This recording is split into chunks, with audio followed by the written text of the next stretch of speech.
Every time we are faced with the need to make a truly important decision, whether it's choosing a profession, a life partner, or navigating painful crises such as the loss of a loved one, we are confronted with something we cannot ignore: knowing ourselves. Not knowing in the everyday sense, but a deep inner understanding of who you are and what you are capable of. Because it is precisely in these turning points that true potential is revealed. A potential that can only be unlocked under one condition: if you embark on the journey to yourself. This is what Jung called individuation. Individuation is not a beautiful philosophical word or an esoteric trick. It is the process of becoming a whole person, in which one gradually realizes their innate potential, unites the conscious and unconscious, discards masks, and arrives at an understanding of their place in the world. Jung made an important distinction. Individualism and individuation are not the same. The former is a rebellion, often blind and reactive, a way to break away from society and oppose it. The latter is organic development, where a person finds their role within the world, not outside of it. To understand how Jungian psychology can help in unlocking potential, let's look at 8 key principles, not slogans, not self-help cliches, but life orientations drawn from a deep analysis of human nature. First, don't let anyone define you. Jung said, "The world will ask you who you are, and if you don't know, the world will tell you." This is not a metaphor, it's a direct warning. Because in the absence of an inner core, the external world will gladly fill the vacuum with expectations, templates, roles you're supposed to fit into. We're trained to copy from early childhood. We imitate parents, friends, society, and if we don't stop in time to ask ourselves, who am I? We may one day wake up in a life that has nothing to do with us. That's why forming an inner voice isn't a luxury, it's a necessity. Without it, you're just a reaction, a mask, a reflection. You'll pursue a career for validation, choose a partner to fit in, say things you don't believe, and then, inevitably, feel emptiness and resentment because you weren't living your own life. And then, maybe, you'll start searching for the way back to yourself, but already with losses. So start now. Ask yourself a simple question. What do you truly value? Freedom or stability? Competition or harmony? Depth or security? The answer to this question is the first step toward unlocking your potential. Second, acknowledge your passions. Jung once said, "No tree, it is said, can grow to heaven unless its roots reach down to hell." Our passions are not whims. They are driving forces that shape our behavior. They are not always socially acceptable, often frightening, shameful, or anxiety-inducing. That's why we suppress them. But they don't disappear. They go into the shadow. And the deeper the shadow, the stronger its influence. The paradox is that true transformation begins through acknowledging these inner impulses, not by running from them, not by suppression, but through confrontation. Maybe there's an unrecognized artist in you, or a leader who was silenced in childhood, or a voice that was mocked. Look closely. Don't reject. Don't belittle. You don't have to act immediately, but at least allow it to exist in your field of awareness. When we refuse to look at our passions, they turn into fears, and fears paralyze. We avoid challenges, hide behind rationalization, live half asleep.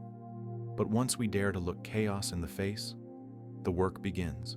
You can keep a journal, analyze your dreams, write monologues, take small steps into the places that make you anxious, but feel alive.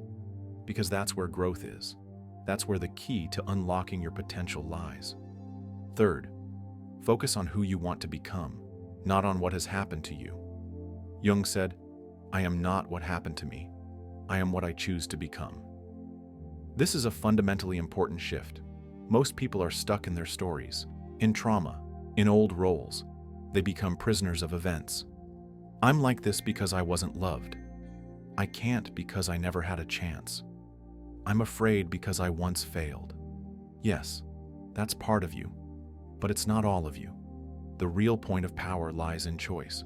You are not obliged to remain who you became by inertia. You can become who you want to be, if you're willing to take responsibility for the journey. That doesn't mean ignoring the past. It means refusing to remain its prisoner.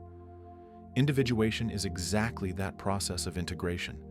You take everything that's inside you, even the immature, even the anxious, and weave it into a new structure, a mature, whole, conscious personality. And the clearer your vision of where you're going, the easier it is to move forward. If the image of the future is blurry, if you don't know who you want to be, you'll move in circles. Or worse, you'll return to old wounds, unconsciously recreating them over and over, because the unconscious will lead you where things were left unresolved. And if you don't take the wheel, it will drive for you, sometimes into a wall. So ask yourself, who do you want to be? What kind of person? What do you want to embody? What do you want to radiate? Define it clearly, without shame, without worrying what others think. This is your inner navigation. Without it, you're drifting. Fourth, let go of addictions. And I'm not just talking about substances. Jung wrote, "Every form of addiction is bad, no matter whether the narcotic be alcohol, morphine, or idealism. We're addicted to approval, to success, to roles, to drama. Addicted to fantasies, idealization, even to suffering. All of it, forms of escape. Escape from the real encounter with ourselves. Because being with yourself is hard. There are no guarantees there, no convenient script. There is pain, shame, uncertainty, but also power, truth, sincerity. Addiction is the avoidance of that encounter, a way not to feel, not to experience, not to act. Jung often compared addiction to being possessed by an archetype. The person loses connection to their center. They're taken over by a force they don't recognize, and unless they reclaim awareness, they become a puppet. So the first step is acknowledgement. Acknowledgement that you're not free, that you're clinging, that you're avoiding, that you're not living but compensating. After acknowledgement comes choice. Don't be afraid to step out of the familiar, even if it's scary, even if it breaks you, because only through that can you begin to hear yourself again. The real you is beyond addiction, and only that part of you is capable of realizing your potential. The fifth idea, be honest about your abilities. Jung saw how often people lose touch with reality, not out of stupidity, but out of fear. We're afraid of our limitations. We hide them. We try to be better than we are. But this is what makes us vulnerable, because if you don't acknowledge your limits, you can't transcend them. Recognizing your true abilities isn't defeat. It's the beginning of strength. It's the moment when you stop pretending. You start acting not from fantasy, but from understanding, and only then can you grow. A point of support appears only where you're standing on solid ground. The sixth principle, draw strength from your weaknesses. We live in a culture that emphasizes strengths. We're taught to win, dominate, be confident, make an impression. And weaknesses, we hide them, feel ashamed of them, stay silent about them. Jung spoke differently.